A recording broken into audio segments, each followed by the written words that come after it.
So I am here with two of my former students.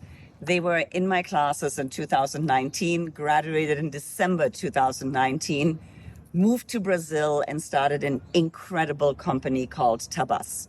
So 4 years, 4.5 years from first money raised all the way to exit for yourself. Tell me a little bit about it. Maybe we'll start with Simone. Okay, so basically we started right after INSEAD. Actually, we had the idea during INSEAD, and right after it, he's Brazilian, I'm Italian. We decided we were passionate about the real estate, and we decided, you know what, let's try to do something like in that sector that mix real estate and technology. And we look around and we found a company, Blueground, that was actually doing what we had in mind, like doing property management at scale. But he told me, Simo, there is nothing in Brazil. Why don't we move there? I'm Brazilian, I know everything about the sector. It can be quite of a journey. So after the INSEAD, we went there, we moved there, and pandemic hit.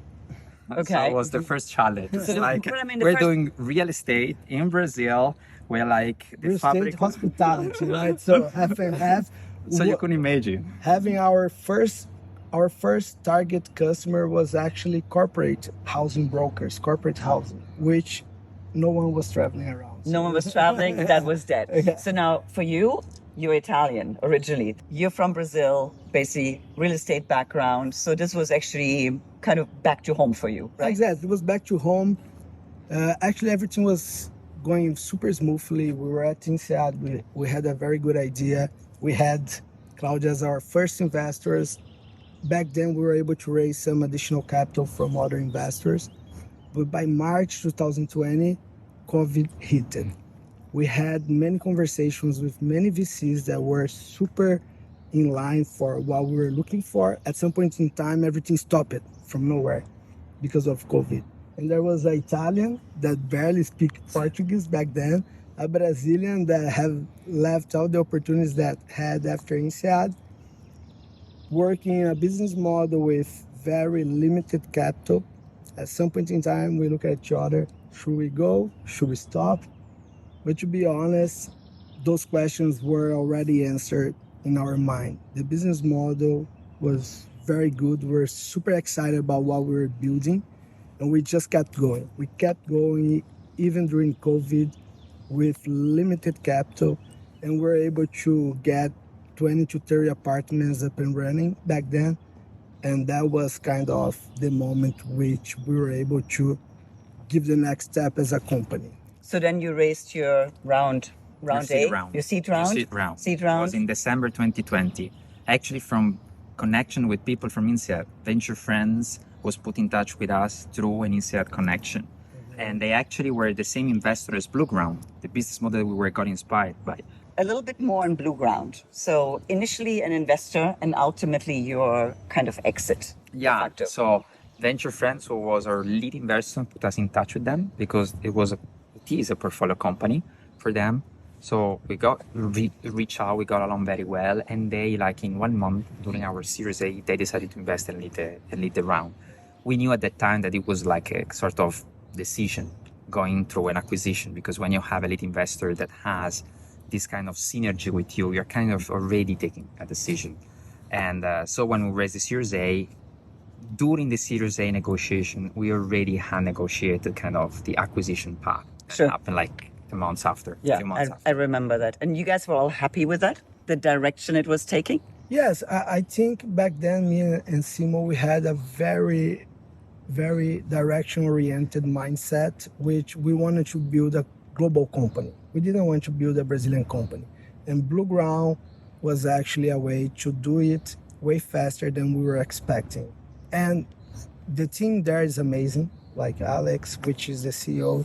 Since the beginning, we got along very well. We had the same mindset. He's from INSEAD as well, so yeah, everything was kind of... It's an INSEAD story. Yeah, it was in-house. Yeah. It's an in-house story. Yes. And by the way, when we were here at INSEAD, Kevin Ryan, which is one of Blueground investors, was doing a pitch here.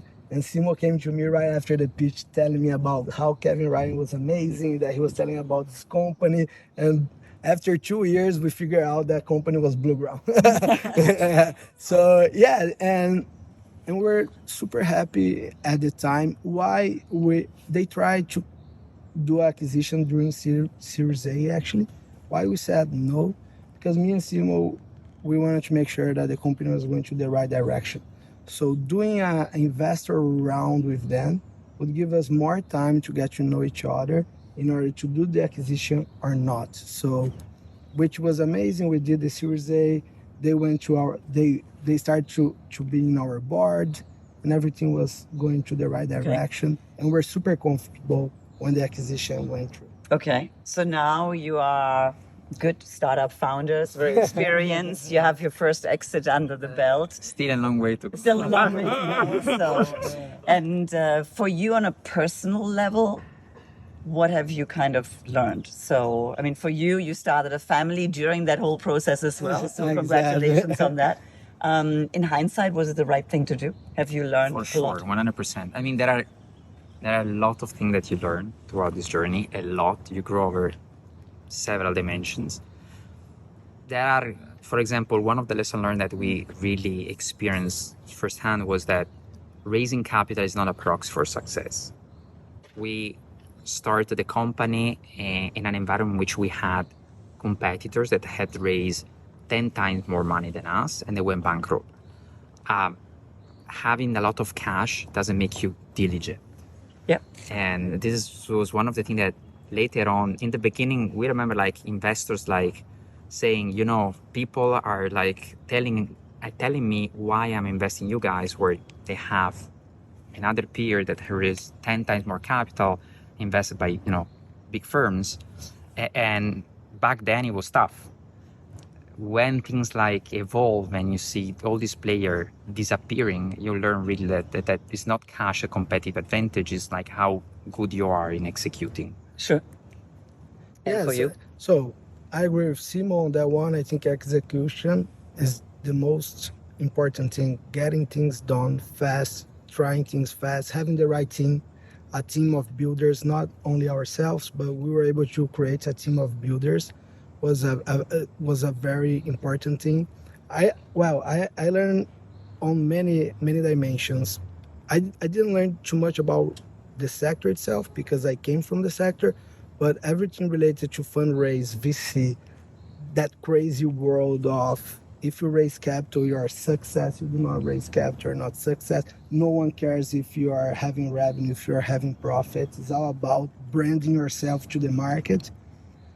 But with time, we saw that this gave us a competitive advantage because we were always about execution. I would say that Simone and I, we spent 80% of our time making the company great.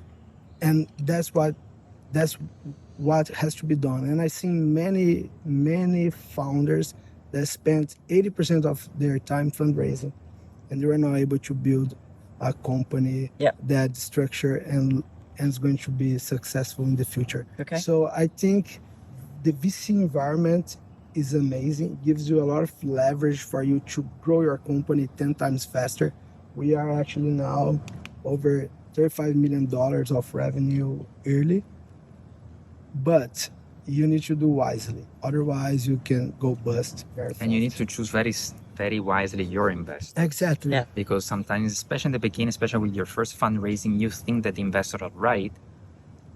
Most of the time, you have to either have the experience or the backbone to say, no, you're wrong, we're going to go this way.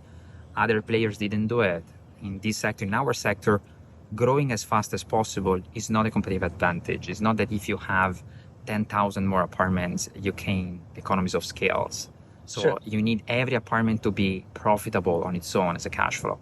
Whereas you had a VC environment that dragged the market, pushed everyone to grow, and in the end, when the market changed, you got exposed. So on that note, since you had a good first investor, so we're all very happy. So thank you very much. Big thumbs up for INSEAD, a real INSEAD story from TABAS.